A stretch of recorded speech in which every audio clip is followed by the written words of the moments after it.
5 каналдын түз эфиринде 27 февралда Жогорку Кеңештин 7-чи чакырылышына Бишкек шаарындагы 2 шайлоо округу боюнча өтө турган кайра шайлоонун алкагындагы кезектеги теледебаттар башталууда. Саламатсыздарбы? Менин атым Гүлзат Иманова.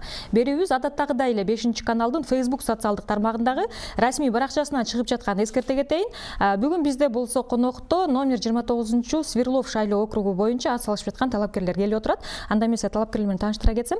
Здравствуйте, уважаемые телезрители. Сегодня у нас начинаются теледебаты от Свердловского избирательного округа номер 29. И позвольте представить вам наших кандидатов.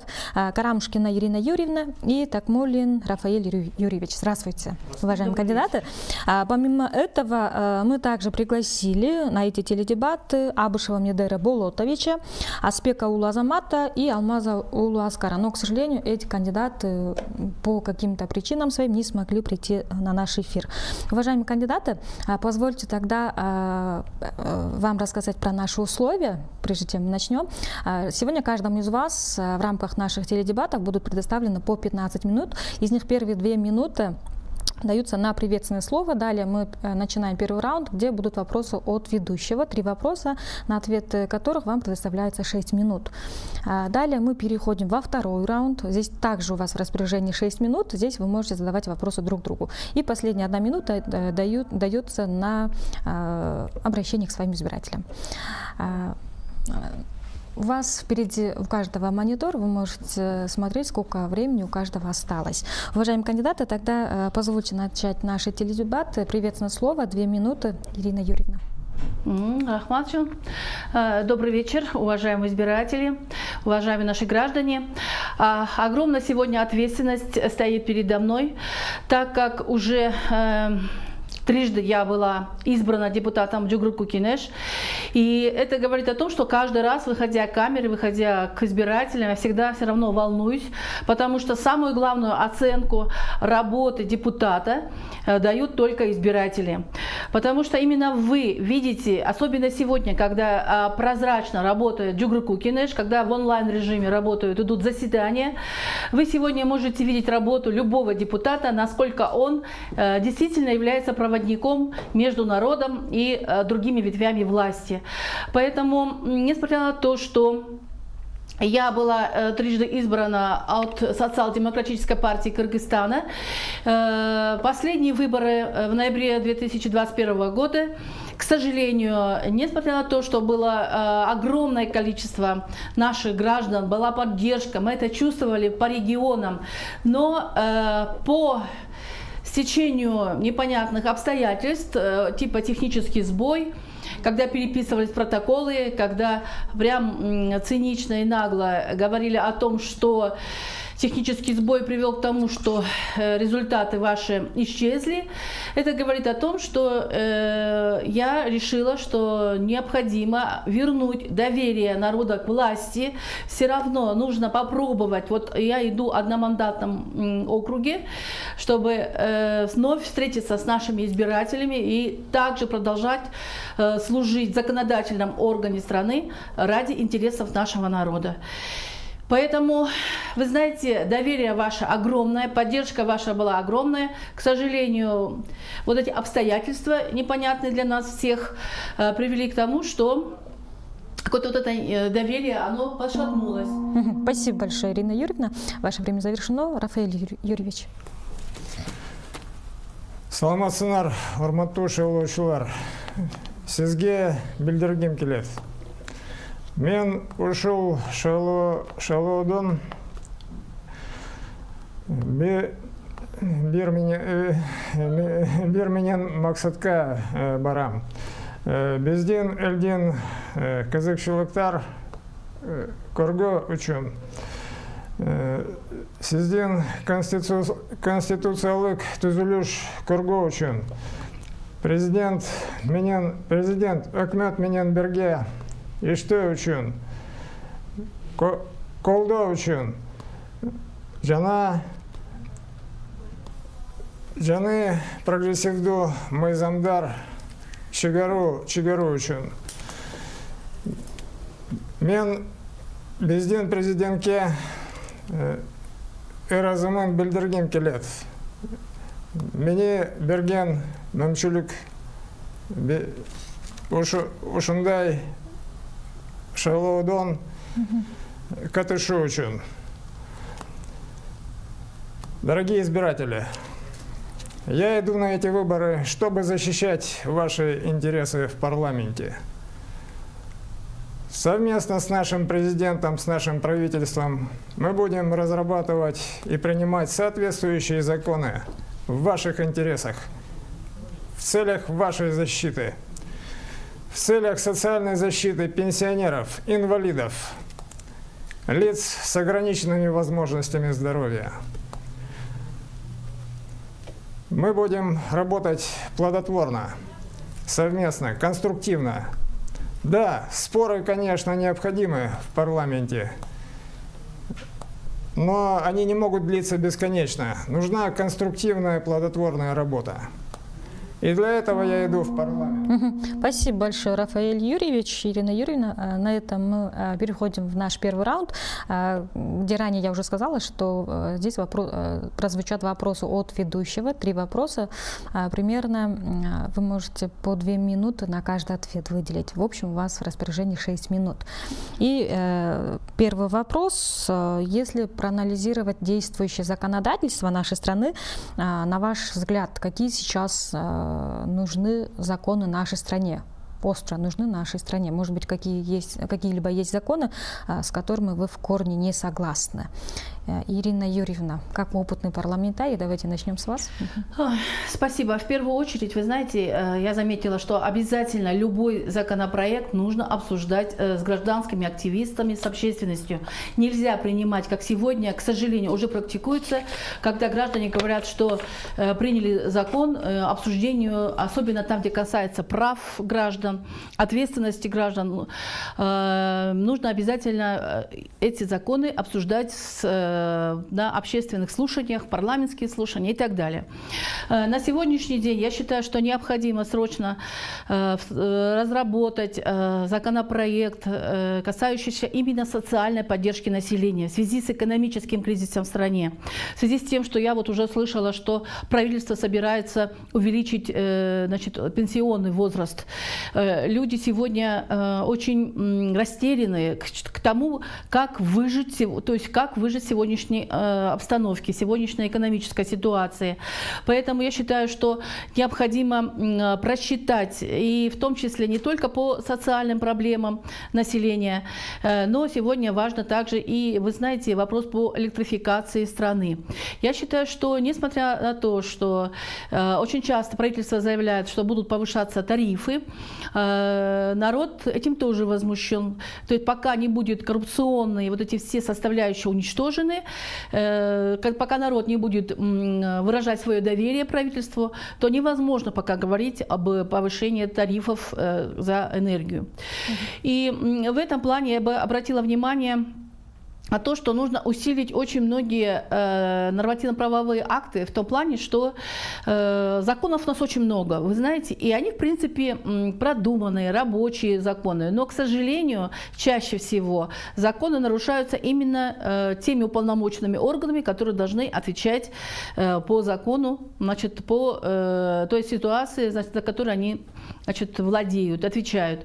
Вот в этом плане я считаю, что необходимо не только разрабатывать, вот как вы сказали, какие законы, это нужно обязательно проработать и работать, но для меня важно, как исполняются законы. Потому что, когда нарушаются, я как сказала, законы, в том числе конституционные нормы, нарушаются самой властью, но просто, опять-таки, никакого доверия не будет от людей ни во время выборов, ни в поддержку правительства. У нас сегодня такая критическая масса, она растет. Люди сегодня свободно могут излагать свои мысли не только через социальные сети. Нужно создавать вот такие вот площадки, где могут люди высказываться. И самое главное, я бы хотела уточнить то, что необходимо правительству выходить в прямые эфиры. Обязательно, как можно чаще. Вот у нас такая практика была, когда, я помню, мэр города каждую среду выходил в прямые эфиры. Это вот нужно вносить изменения в законе о государственной службе, о муниципальной службе. И отвечал каким-то дежурным гражданам или журналистам, а отвечал в прямых эфирах все, что волнует сегодня наших граждан. И потом, конечно же, эти вещи контролировались, их исполнение. Вот в этом плане я считаю, что нужно как можно ближе власти быть к народу. Потому что вот этот вот разрыв между народом и властью, оно приводит к тому, что люди начинают уже, вот эта вот критическая масса, она растет, недопонимание идет. И здесь нам не нужно дежурных приводить публику, чем, может быть, это где-то будет резко, может быть, будет неприятно, нелицеприятно власти слышать о том, что говорит о них народ. Но я считаю, что здесь нужно четко вот это вот пройти недоверие и начать работать действительно на то, чтобы наша страна не только громко заявлена в Конституции, демократические нормы у нас развиваются, но действительно, чтобы страна развивалась именно в тех рамках, которые указаны в Конституции. Спасибо большое. Рафаэль Юрьевич, ваш ответ. Я полностью согласен с Ириной Юрьевной, все это необходимо, все эти меры нужно принимать. И, кроме того, я хотел бы обратить внимание все-таки на налоговое законодательство в нашей стране, на налогооблагаемую базу, для того, чтобы выполнять обязательства государства по в социальной сфере, нам нужно расширять налогооблагаемую базу, увеличить поступление налогов в бюджет. Для этого необходимо делать какие-то послабления среднему и мелкому бизнесу, чтобы стимулировать людей выходить из тени, не бояться этого, всячески поощрять таких людей. В плане развития энергетики также необходимо принимать соответствующие нормативные акты, какие-то законодательные акты, имеющие юридическую силу. Все это необходимо. В Октябрьском районе у нас имеется мусорный полигон, с которым тоже что-то нужно делать. Правительством уже предпринимаются какие-то меры в этом направлении. Разрабатывается план по строительству мусоросжигающего завода. Этот объект имеет двойное назначение, кроме уничтожения мусорных завалов, переработки мусора. Он также будет выдавать тепло, что будет давать дополнительную генерацию электрической энергии. Эта электрическая энергия будет поступать в общую электросеть республики. Так, ну, что еще я могу сказать по социальной сфере? Конечно же, нужно работать над увеличением зарплат бюджетникам, пенсий, социальных пособий. Все это необходимо. Но, как я уже сказал, для этого нужно увеличивать налогооблагаемую базу, увеличивать поступление налогов в бюджет. Спасибо большое. Тогда следующий вопрос. Как мы все знаем, в прошлом году после проведенного референдума полномочия Жогорку Кеңеш существенно сократились. И мой вопрос таков. При составлении своей предвыборной программы, насколько вы учли этот факт, основная суть вашей программы и насколько реально ее воплотить в жизнь по законодательной и финансовой части? Рафаэль Юрьевич, ваш черед. Так, я считаю, что полномочия парламента ущемлены не настолько, чтобы совсем ему связать руки. Все-таки это самостоятельные люди, они имеют свое мнение, у них свои взгляды, свое мировоззрение. И, конечно же, в парламенте они будут высказывать свои мысли. Без этого не обойдется. И какие-то противоречия так или иначе возникать будут. Вот. Но, как я уже говорил, все-таки спорные, тяжелые вопросы нужно решать совместно, конструктивно. Не уводить в сторону какой-то неразрешимости, а все-таки искать точки соприкосновения. Это необходимо. И я думаю, в новом парламенте для этого есть необходимые условия. Спасибо большое, Ирина Юрьевна. Одним из пунктов, первых пунктов моей программы, это именно есть остановить рост авторитаризма, который проявился сразу после того, как мы перешли от парламентской формы правления в президентский режим правления. Для меня, как для парламентария с большим опытом работы, я считаю, что мы сделали очень опасный шаг назад. Ни в коем случае нельзя было приходить к президентской форме правления, потому что парламент является, то есть депутаты, они глаз народа. Этот мандат, который дается каждому депутату, дает право выступать от имени народа. И вы знаете, когда у нас был режим парламентаризма, мы могли свободно даже требовать президента, чтобы он зашел в зал и по некоторым вопросам, которые спорные вопросы возникают у депутатов, может быть, в политическом ракурсе, может, в экономическом, там по границам у нас очень много проблем всегда есть. И мы могли даже президента пригласить, чтобы он мог каким-то образом, значит, рассказать, что делается в этом направлении. Сегодня практически, я считаю, что парламент только послушает, в крайнем случае, отчет президента, который там ему подготовят, какие-то вопросы, критика, конструктивная критика, она практически исключена. Парламентарии должны свободно выступать, должны говорить самые резонансные вопросы, что требует сегодня народ. А вот президентская форма правления, она будет все равно глушить парламентариев, они будут лучше помолчим, лучше, может быть, похлопаем лишний раз. Вот это все, я считаю, что мы отошли от той свободы слова, от тех завоеваний, которые мы гордились на любых международных площадках. Вы знаете, когда мы приезжали на международные такие вот форумы, да, очень многие говорили, вы из Кыргызстана, там, где первая так страна в Средней Азии, там Центральной Азии, как там удобно, где люди добились парламентаризма, парламентской формы правления. Вы молодцы. Спасибо большое, Ирина Юрьевна. К сожалению, ваше время завершено. И у вас времени не осталось, к сожалению, на третий вопрос. Поэтому следующий вопрос, он адресуется только Рафаэлю Юрьевичу. Рафаэль Юрьевич, я хочу вам задать такой простой вопрос. Вот в случае, если вы одержите победу на выборах, да, с какого законопроекта вы начнете свою работу в 7-м созыве Жогорку Кеңеш? Какой законопроект вы бы предложили в первую очередь? Конечно же, это изменение в налоговое законодательство, в первую очередь. Послабление среднему и малому бизнесу с целью стимулирования этих людей к активной деятельности и в целях расширения налогооблагаемой базы. Этот вопрос, я считаю, стоит очень остро, и с него нужно начинать. И я думаю, люди пойдут на сотрудничество, они будут активно выходить из каких-то теневых схем.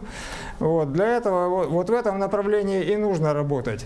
Работать для того, чтобы у правоохранительных органов были инструменты соответствующего воздействия, и также у наших граждан, у бизнесменов были соответствующие юридические инструменты, как оппонировать и взаимодействовать с соответствующими правоохранительными органами.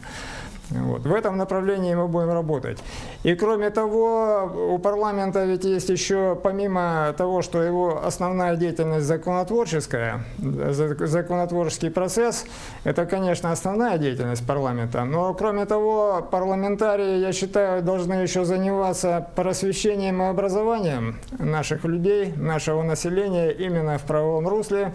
И и остро стоит проблема просвещения нашего бизнеса, чтобы он не боялся госорганов, чтобы не боялся правоохранительных органов, а активно сотрудничал и взаимодействовал с государством и, соответственно, выплачивал своевременно налоги, увеличивалась, чтобы налогооблагаемая база. С этой целью в этом направлении работать просто необходимо. И кроме того, социальная поддержка уязвимых слоев населения. Вот. Вы обязательно в этом в плане повышения пенсий, в плане повышения зарплат бюджетникам, пособий людям с ограниченными возможностями здоровья, конечно же, нужно работать. Спасибо большое. Уважаемые участники, тогда мы уже переходим во второй раунд. Здесь вы можете задавать вопросы друг другу. Рафаэль Юрьевич, черед ваш вопрос Ирине Юрьевне.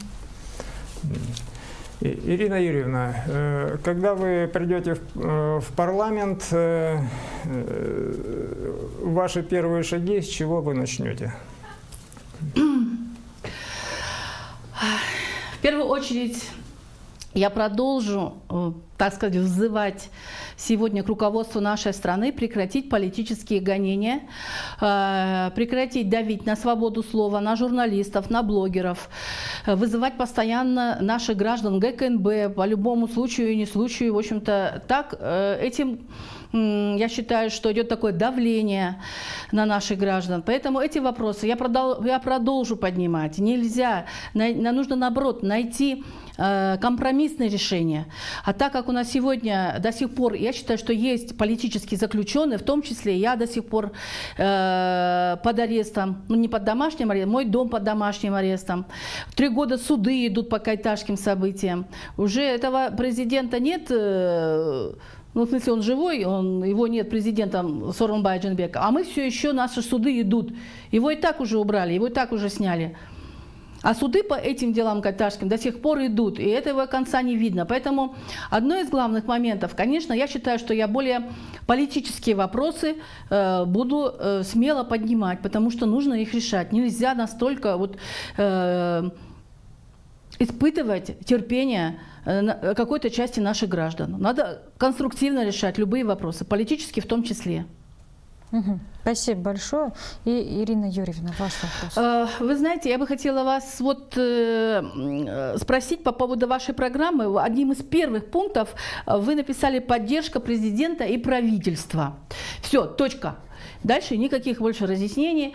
Вот сегодня правительство заявило о том, что они будут повышать пенсионный возраст в связи с тем, что вы знаете, что минимально, даже вот минимальная корзина, так сказать, пособия для граждан, то есть пенсия не должна быть ниже минимального прожиточного минимума, да? Вот. Я так поняла, что через 10 месяцев, с 1 января, уже должна была эта норма войти в Конституцию, которая была заложена. Но у государства нет денег, возможно, экономический кризис и так далее. Вот как вы будете поддерживать правительство, которое будет увеличивать пенсионный возраст? Как вы считаете, это правильно? Я считаю, это неправильно, и люди также могут заблуждаться, и в правительстве в том числе. Конечно же, мы будем заниматься разъяснениями в этой сфере, работать в этой сфере, искать компромиссы, искать точки соприкосновения, искать соответствующие средства. И я думаю, в ближайшее время, конечно, этот закон принят не будет, но я понимаю, что заинтересованные лица будут на этом настаивать. И будут жаркие, я бы сказал, даже жесточайшие споры по этому вопросу и в обществе, и в парламенте. Вот. Но я думаю, что вместе мы справимся, и в конце концов мы найдем решение, которое всех удовлетворит. Спасибо большое. Рафаэль Юрьевич, Ирина Юрьевна, если у вас еще будут вопросы друг к другу, тогда мы готовы это выслушать. Либо, если таковых уже вопросов нет, если с вашего разрешения, я могу вам задать вопросы, и таким образом мы используем оставшееся ваше время. У меня один маленький вопрос по поводу мониторя все наши государственные ведомства. Министерство, вы же относитесь, как так сказать, к Министерству здравоохранения.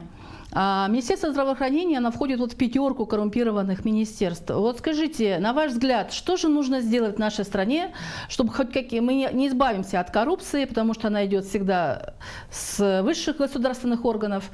Вот. И все же, что нужно сделать в нашей стране, чтобы вот эта коррумпированность образовательной системы, здравоохранения каким-то образом остановить? Вот эти вот платные операции бесконечные, люди жалуются. Вот недавно был вопрос по платным операциям в государственных клиниках.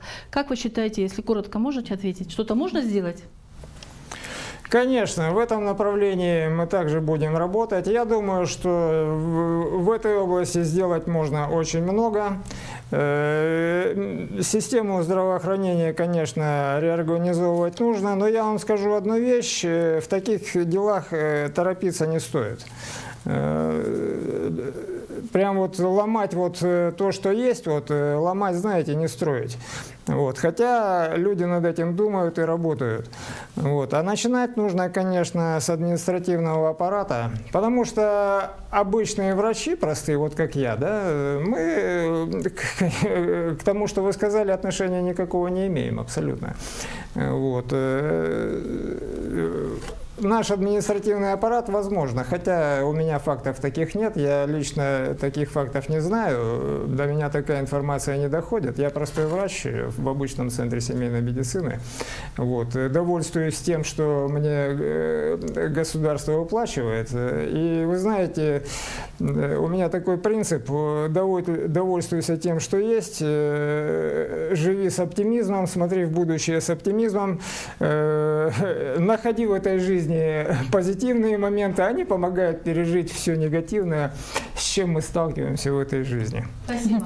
Ирина Юрьевна, да, подчеркивает, я можно сказать, что все-таки руководство любых государственных учреждений является образцом для того, чтобы не было коррупционных схем в любом, в таможне, пограничники, министерство, правительство, президент и так далее, да? Всегда образцом законопослушания, принципа порядочности всегда будет руководство. Тогда там уже, если сам чистоплотный руководитель любого государственного ведомства, он никогда не позволит в своем ведомстве, чтобы были какие-то коррупционные проникновения, схемы и так далее. Вот сейчас подтвердили мою мысль. Да. Спасибо большое. Рафаэль Юрьевич, может быть, у вас еще какие-либо вопросы есть? Ну, у меня такой вопрос к Ирине Юрьевне. Ее отношение к правоохранительным органам и что бы она предприняла, чтобы в этой сфере все-таки наступили какие-то улучшения. Да, есть, конечно, много проблем.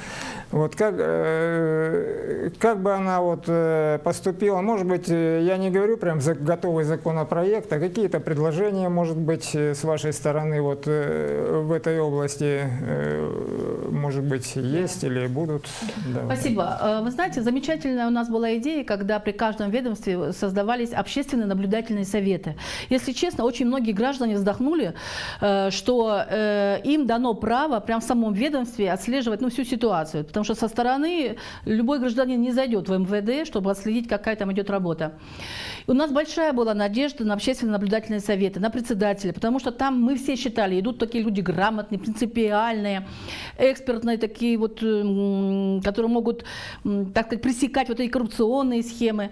И, к сожалению, постепенно как-то размылась их роль, их, понимаете, и доверие к ним уже тоже. А то, что правоохранительные органы, вы это отметили, для меня всегда парадокс в том, что само название правоохранительный орган, они должны в первую очередь, милиция и все, что связано с МВД, охранять права граждан, профилактическую работу проводить, а не потом уже наказывать или подбрасывать наркотики, потому что нужно какое-то дело завести, или еще какое-то придумают преступные какие-то вещи, чтобы выполнить чье-то задание. Самое главное, я думаю, что здесь нужен профессионализм. Опять-таки, все, на что хочу отметить, акцент делаю к руководству. Если руководство принципиальное, смелое, грамотное, профессионально подкованное, они будут требовать, неважно, от премьер-министра, от президента, чтобы, как положено вот о государственной службе, какой-то конкурс должен пройти, тестирование должны пройти, выбрать из самых лучших специалистов. Сегодня вся страна говорит о том, что каких специалистов вы ставите. Этот человек уже когда-то был судим, этот человек когда-то уже за что-то понес ответственность, а вы опять ставите его на высокие должности, или в ГКНБ, там, или еще в другие, МВД и так далее. Поэтому сегодня страна как никогда нуждается в профессионалах своего дела, особенно в государственной службе. И вот тогда работа пойдет. Потому что уже профессионал никогда не позволит, чтобы в его ведомстве, его направлении были малограмотные люди, которые просто сидят, в игры играют на компьютере или папку под мышкой таскают и ничего не делают. Он будет требовать как с себя, так и с людей. Вот такое воспитание было и в советское время, если вы помните, да? Что руководство должно было своим собственным примером показать. Нам сегодня крайне нужны профессионалы, в том числе в правоохранительных органах. Не знакомые друзья друзей, и по блату пристроенные, трудоустроенные, а именно четко, качественно должны проходить отборы. Спасибо большое, Ирина Юрьевна. Рафаэль Юрьевич, если вы желаете, вы можете дать комментарий на свой же этот вопрос. У вас времени достаточно. Я с Ириной Юрьевной полностью согласен. Талагуминян Макулдашам. Значит, я бы хотел еще добавить, что все-таки нужно усиливать общественный контроль в этом направлении. Без помощи наших граждан здесь не обойтись, без их активного участия, без их помощи и содействия. В первую очередь, так, конечно, я понимаю, что и средства массовой информации должны на это обращать внимание, на нечистоплотных каких-то действий и нечистоплотных руководителей в данной сфере, сотрудников. Вот, конечно, нужно систему очищать, это необходимо. И я думаю, со временем наши граждане будут в этом направлении более активны, и они помогут сами себе, и, соответственно, развитию гражданского общества в нашей стране. Спасибо большое. У вас еще есть время, Рафаэль Юрьевич, это время, отведенное вами законом. Если вы желаете, можете воспользоваться этим временем. В общем, у вас свободный микрофон. Так, Урматуш Элошулар, Сиздин социалдык Корговичун, Чигипатам, пенсионерлер, майыптар, бизнестер, Талагуминян Колдойбус, Эгердемен парламентка Керепатам, Сиздин Канюль Барунызарычун, Разамен Рахмат Бельдергим Келет, Сизге Калайм, Артурду Катмалар, Безин Комдун, Артурду Катмалар, Сизге Кайрлам, Активду Шайлоудон Катнаша Сынар, жена Тиишту Талапкерге Сиздин Добашунус Беренис. У меня все. Спасибо большое. Тогда, с вашего позволения, мы переходим уже к заключительной части наших теледебатов. У каждого из вас по 1 минуте вы можете сделать обращение к своим избирателям. В общем, заключительное слово. Ирина Юрьевна, давайте с вас. Спасибо. Уважаемые наши избиратели, вы прекрасно понимаете ситуацию, которая сложилась в нашей стране. Всего 2 депутата войдут сейчас в новый состав парламента, и вы можете изменить ситуацию, потому что здесь нужны действительно принципиальные, сознательные, порядочные, дисциплинированные депутаты. И здесь огромная ваша роль. Я единственное сейчас хочу сделать обращение к тем уполномоченным органам, которые будут технически оснащать выборы 27 февраля, к ЦИКу, к руководству ЦИКа. Я сегодня к вам обращаюсь. Наши граждане и так законопослушные, они обязательно придут. Они выберут того, кого считают достойным, чтобы представляли их в законодательном органе страны. Но у меня огромная просьба к вам, к тем, кто обслуживает выборы в нашей стране. Пожалуйста, верните доверие к власти. Проверьте все свои технически оснащенные аппараты, биометрику и все остальное, чтобы больше таких... Спасибо большое, Ирина Юрьевна. повторялось. Рафаэль Юрьевич. Уважаемые кыргызстанцы, уважаемые избиратели, жители Свердловского района, я хочу к вам обратиться с большой просьбой. Также абсолютно согласен с Ириной Юрьевной. Пожалуйста, придите на избирательные участки, проголосуйте за понравившегося вам кандидата. Все кандидаты достойные люди, все имеют право присутствовать в парламенте. Я думаю, что новый парламент внесет что-то новое в нашей жизни. Наша жизнь с вами будет все-таки улучшаться. Мы все будем дружно работать, вместе жить. Находите в этой жизни позитивные моменты, и все будет хорошо. Бары Джекшиболот. Спасибо большое. Уважаемая Ирина Юрьевна, Рафаэль Юрьевич, на этом мы заканчиваем уже наши теледебаты. Выражаем вам благодарность за то, что, несмотря на ваш загруженный график в период предвыборной агитации, вы нашли время и приняли участие в наших теледебатах. И, конечно же, пожелаем вам удачи на предстоящих выборах. Чоң рахмат, урматтуу талапкерлер, мына биз бүгүнкү теледебатыбыз жыйынтыктайбыз. Урматтуу көрөрмандар, биз ушун менен кезектеги теледебаттарды жыйынтыктамакчыбыз. Бүгүн бизде номер 29 Сверлов бир мандаттуу шайлоо округунан ат салышып жаткан Карамышкина Ирина Юрьевна жана Такмулин Рафаэль Юрьевич катышты.